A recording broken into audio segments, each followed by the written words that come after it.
함께 읽을 하나님의 말씀은 열왕기상 18장 1절에서 6절까지입니다. 구약성경 546페이지입니다. 교독하고 6절은 함께 읽겠습니다. 많은 날이 지나고 제3년에 여호와의 말씀이 엘리야에게 임하여 이르시되 너는 가서 아합에게 보이라. 내가 비를 지면에 내리리라.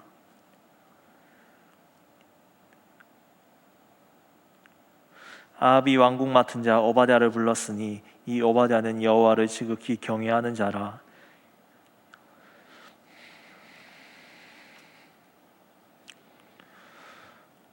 아합이 오바댜에게 이르되 이 땅의 모든 물 근원과 모든 내로 가자. 혹시 꼴을 얻으리라. 그리하면 말과 노새를 살리리니 짐승을 다 잃지 않게 되리라 하고 두 사람이 두루 다닐 땅을 나누어 아합은 홀로 이 길을 가고 오바댜는 홀로 저 길로 가니라. 아멘. 저는 몇 년 전에 인기 있던 드라마 미생을 시청했습니다. 이 드라마는 직장인들이 얼마나 힘든 삶을 사는지 보여주는 드라마입니다. 주인공과 주변 사람들은 직장에서 여러 일에 대해서 꾸중을 듣고 위기에 빠지기도 합니다. 심지어 여자 사원은 성희롱도 당하는 모습들을 보여줍니다.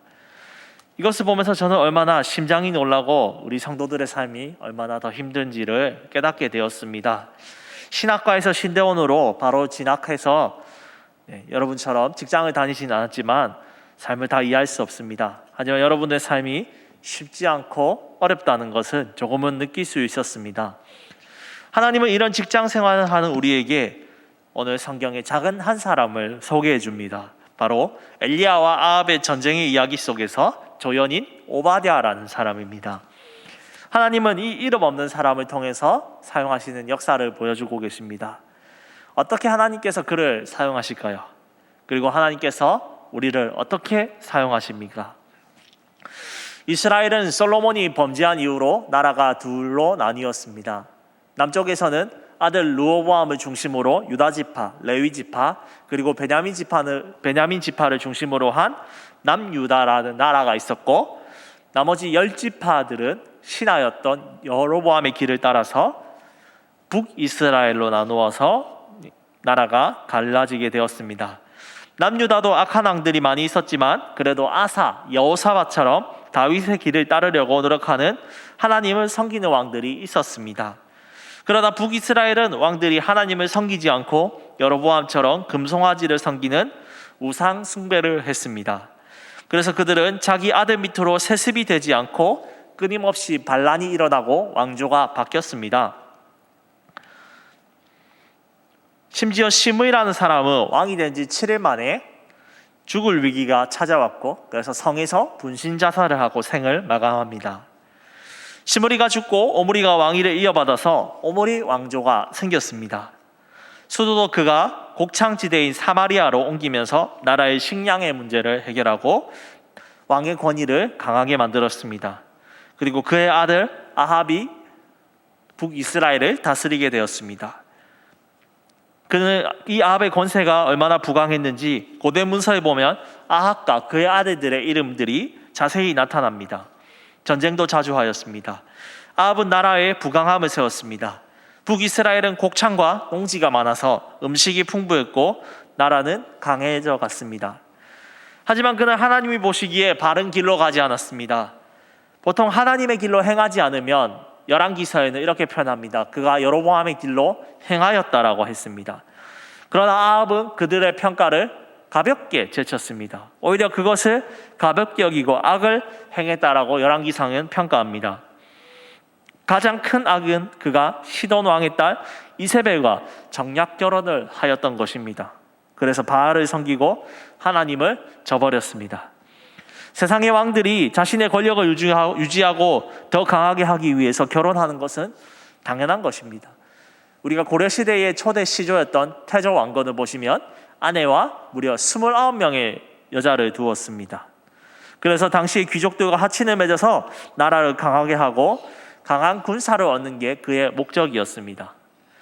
아합이 이세벨과 결혼한 이유는 그의 아버지 시돈 왕이 가졌던 강력한 항해를 통한 무역권을 얻고 싶어서 결혼한 것이었습니다. 그러나 이것은 하나님을 섬기기 위한 것이 아니었습니다. 바로 사마리아 수도에 바알 신전과 제단을 쌓았습니다. 아세라상을 만들고 온 이스라엘 백성들이 살아계신 하나님을 믿는 것을 버리게 하고 바알을 섬기며 음란하게 살도록 했습니다.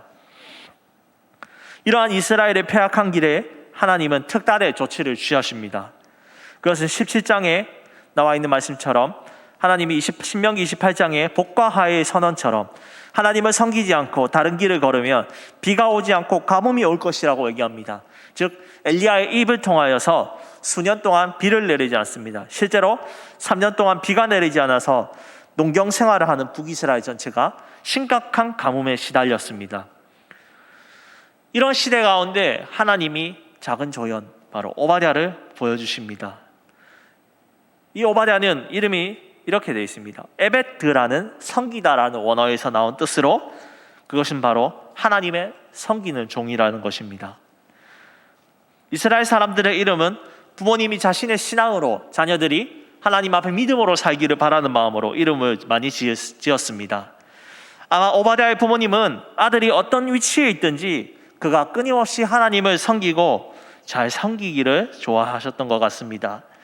실제로 오바댜는 18장 12절에서 당신의 종은 어려서부터 여호와를 경외하는 자라고 엘리야 앞에 고백을 합니다.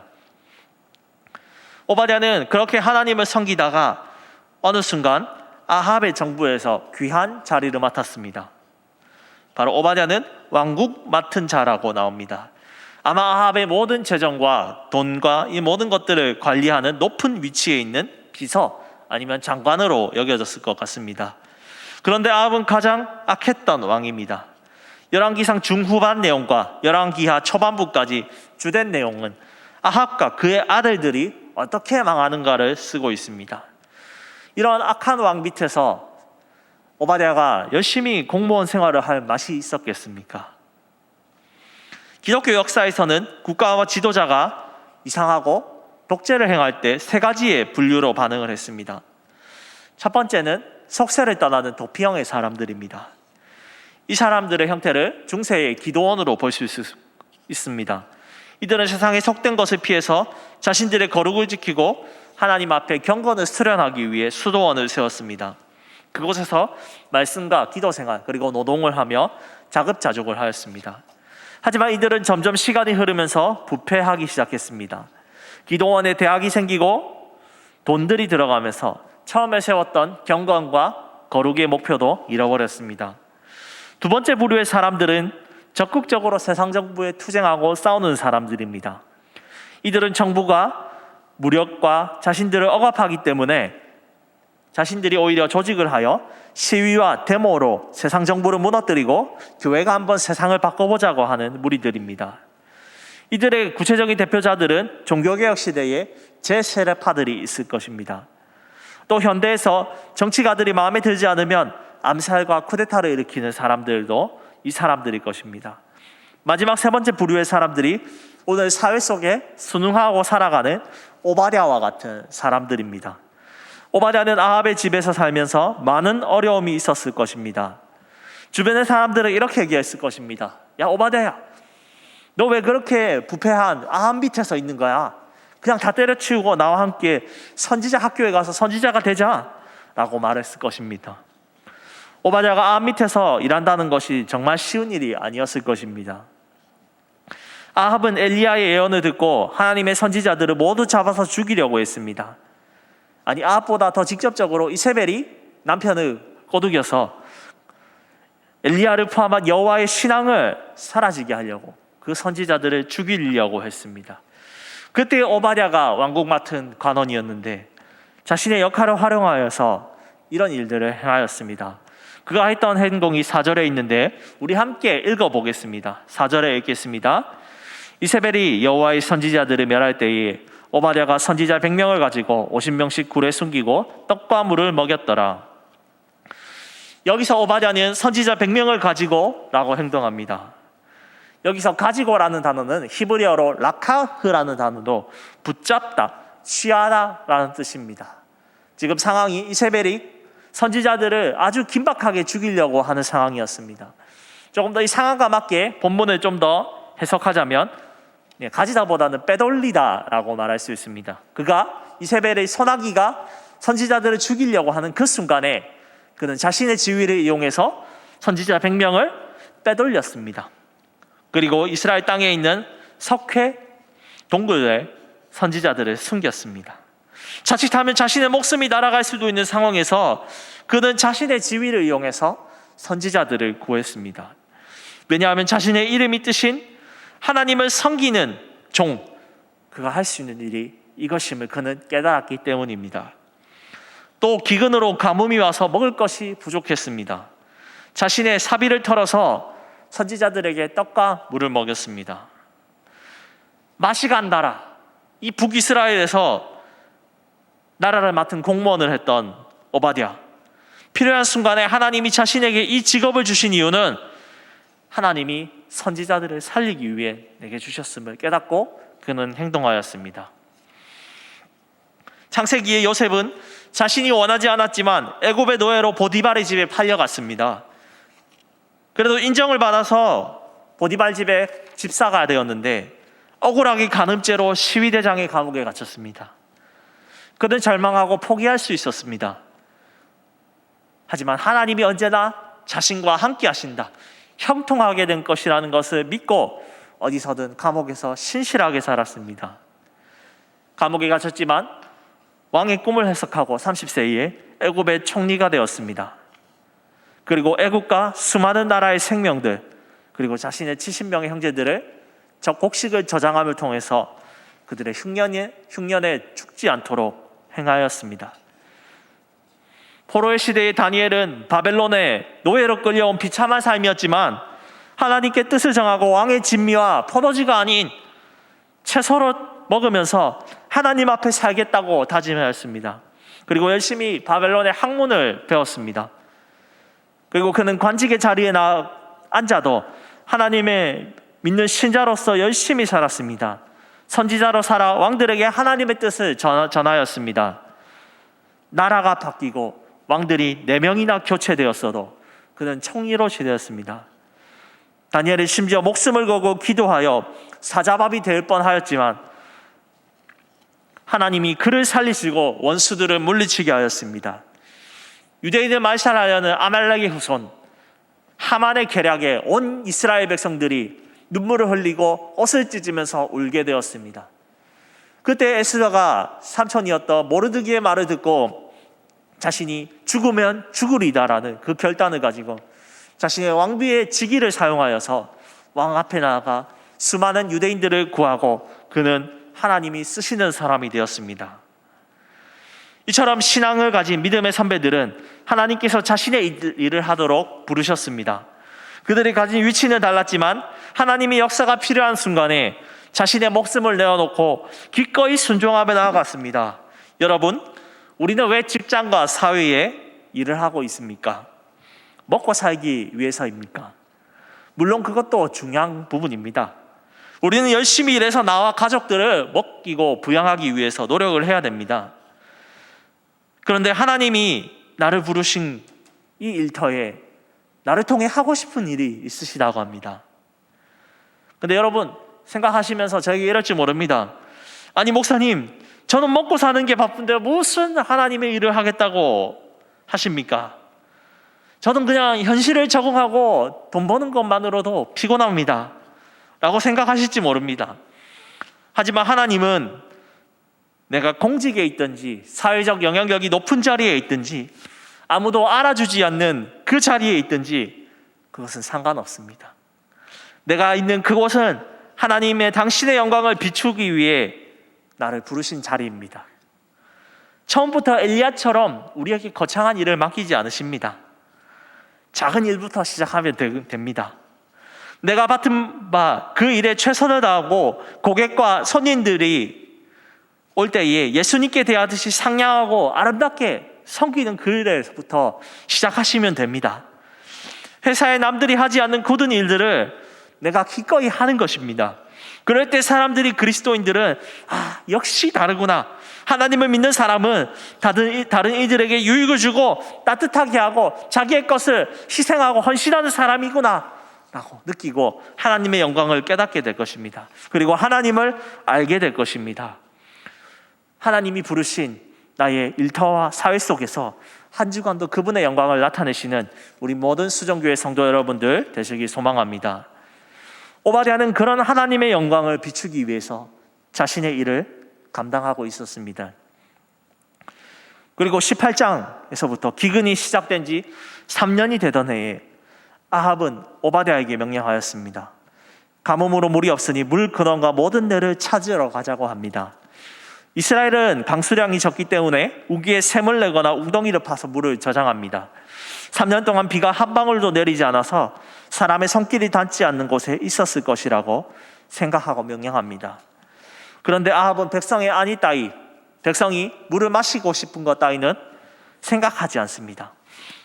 그는 자신의 말가노새를 먹이기 위해서 물 근원을 찾으라고 합니다. 말가노새는 왕의 품위와 권력을 나타내기 위해서 아주 중요한 사치품과 이동수단입니다. 왕권을 강화하기 위해서 말가노새를 위해서 먹이기 위해 번성해야 했습니다. 하지만 그는 하나님이 자신을 왕으로 세우신 이유를 알지 못했습니다. 하나님은 북이스라엘을 통해서 하나님의 말씀이 선포되고 백성들이 굶어 죽지 않고 물을 마시고 공의와 또 자비를 베푸는 왕을 하나님이 원하셨습니다. 하지만 아합은 그렇게 하지 않았습니다. 자신의 안위와 세력을 위해서 움직이는 악한 왕이었습니다. 반면에 오바댜는 아합의 명령을 쫓아서 샘물을 찾기 위해 그는 갈 길을 걸어갔습니다. 하나님의 선지자들과 백성들에게 먹을 양식과 물을 찾아보기 위해서 그는 걸어갔습니다. 그리고 6절에 보시면 아합은 자신의 길로, 오바댜는 홀로 그 길을 걸어갑니다. 자신의 명예와 권위를 위해서 살아간 아합은 결국 이 열왕기상이 끝나는 날 어떻게 됩니까? 바로 그는 비참하게 적군의 화살에 맞아 죽습니다. 그리고 그의 시체는 강가에 있던 개들이 핥아서 비참한 최후를 더 맞이하게 됩니다. 하지만 많은 사람을 살리기 위해서 움직였던 이 오바댜를 통해서 하나님은 무엇을 보여줍니까? 하나님이 세우신 선지자 엘리야를 보여주시고 이 엘리야를 통해서 여호와 그는 하나님이시로다 하늘에 불을 내리는 하나님의 역사를 보게 되었습니다. 여기서 여러분 우리가 주목해야 될 성경의 나레이션이 있습니다. 성경의 평가가 있습니다. 왜 아합과 오바댜의 다른 길을 걸어감을 보여준 것일까요? 우리는 열왕기 상하가 어떤 사람들이 먼저 있는지 깨달으셔야 됩니다. 열왕기서는 남과 남유다, 북이스라엘이 모두 망하고 포로로 끌려간 성경학자들이 바벨론에서 쓴 말씀입니다. 이스라엘 백성들은 바벨론에 끌려가서 그들은 가장 먼저 봉착한 물건들이 있었습니다. 건물들이 있었습니다. 무엇입니까? 바로 저 거대한 느부갓네살 왕이 지니고 있던 거대한 성이 있었습니다.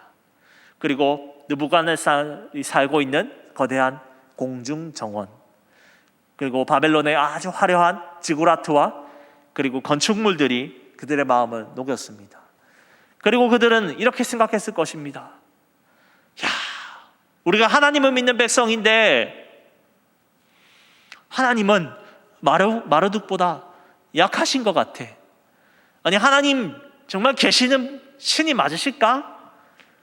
그런 생각을 하면서 이스라엘 백성들은 낙심하고 하나님을 믿는 것을 포기했을 것입니다. 열왕기 상하에 이 기록했던 성경의 학자들은 하나님의 마음으로 이스라엘 백성들에게 이렇게 말하고 있습니다. 무엇입니까? 얘들아, 우리가 왜 망했느냐?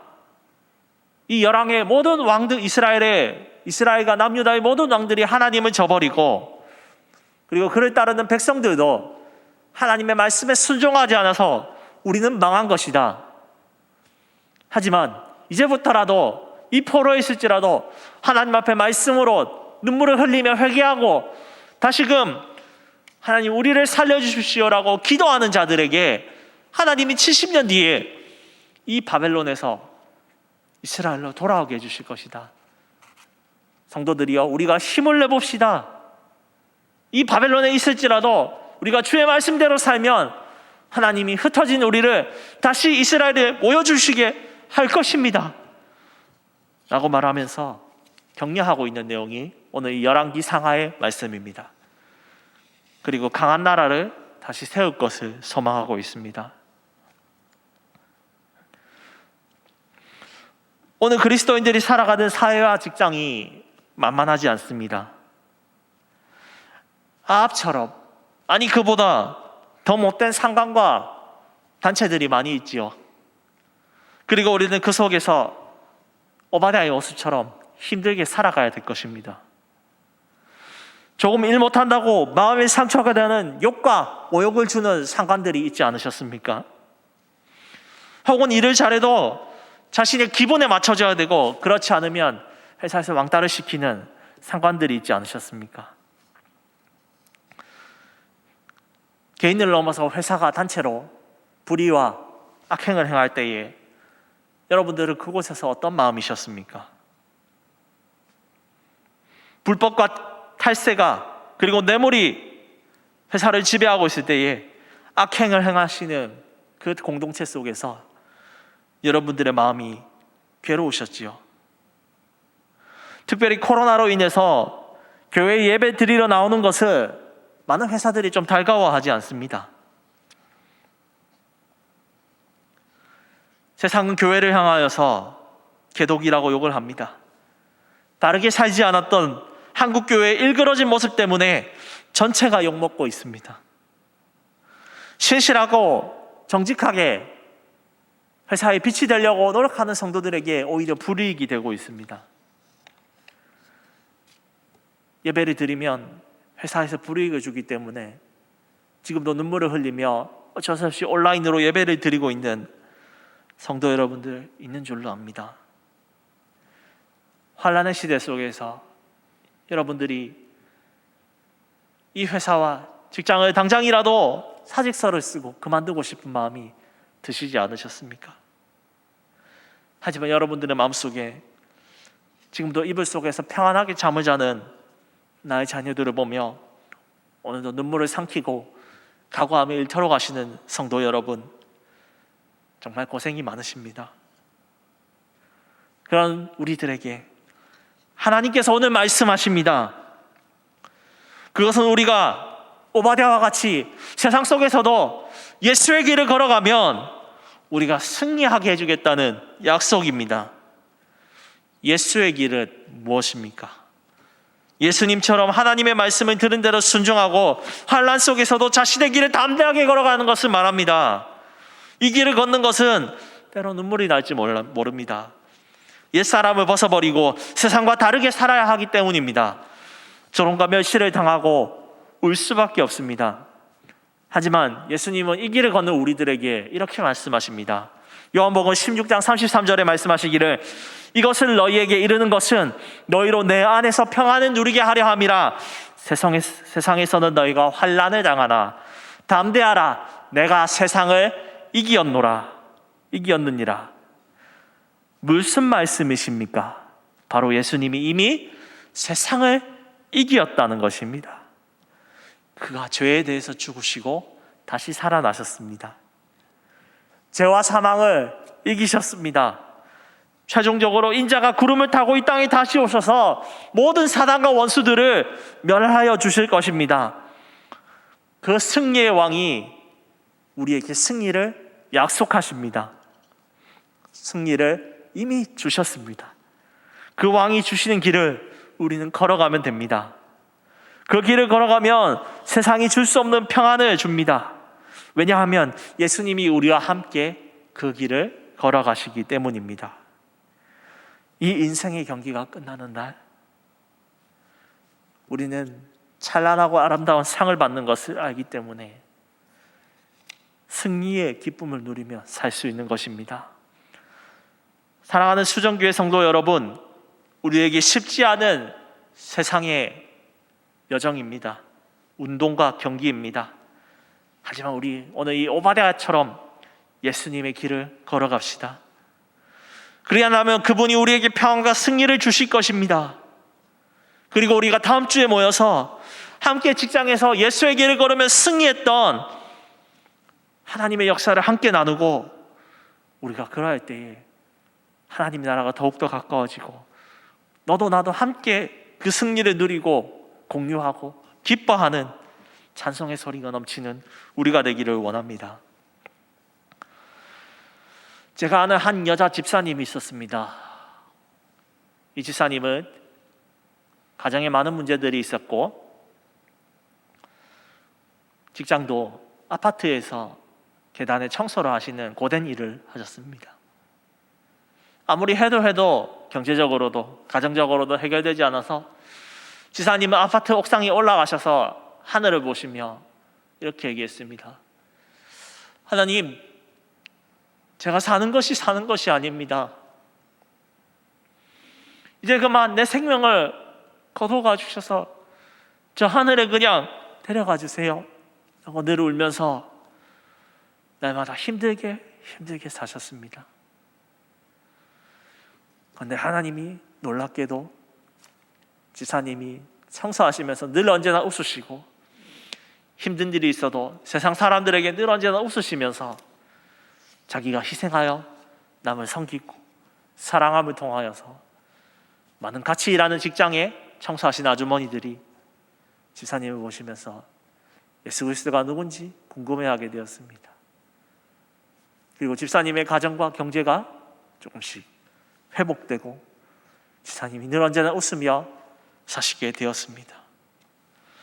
저는 이 집사님을 보면서 정말 우리 성도님들이 하나님 말씀 앞에 때로 눈물이 나는 길이라도 참고 견디고 이기는 자들에게 하나님이 넘치는 기쁨과 승리를 주실 줄 믿으며 더욱더 섬기고 싶습니다. 여러분, 우리는 모두 엘리야처럼 위대하지 않더라도 하나님께 승리한 자녀입니다. 우리를 부르셔서 가정에, 직장에 하나님의 영광을 나타내는 거룩한 거울로 우리를 부르셨습니다. 제자로 부르셨습니다.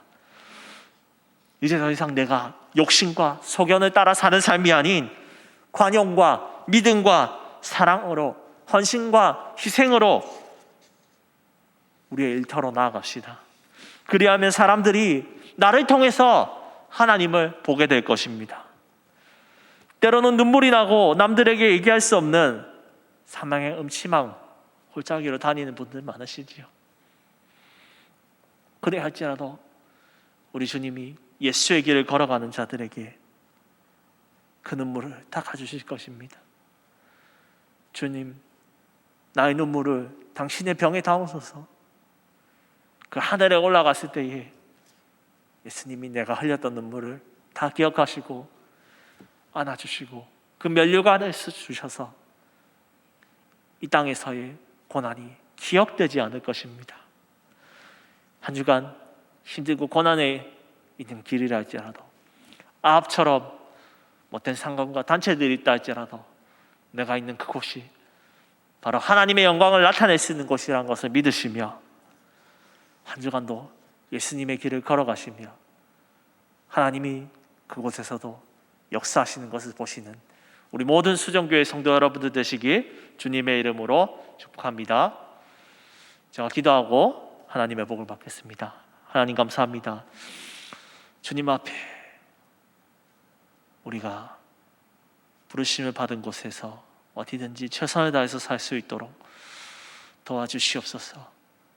주님, 근데 내가 가는 길이 때로는 세상의 모든 사람들과 관계하면서 힘든 부분들이 많습니다. 나에게 온갖 모욕과 아픔을 주고 또 모든 불의와 악행이 행해지는 곳이 바로 내가 가는 일터입니다. 주님, 그러나 나를 그곳에 보내주셔서 하나님의 영광을 비추라고 나를 보내주셨사오니 주님, 내가 때로는 울면서 가겠나이다. 내가 떠는 그 길을 잘 감당하도록 도와주시옵소서. 세상에서 이미 예수님이 승리하셨사오니 오늘 우리 수정교회 성도들 세상 속에 나아가 승리하도록 주님 도와주시옵소서. 감사합니다. 이 모든 것 예수님의 이름으로 기도합나이다.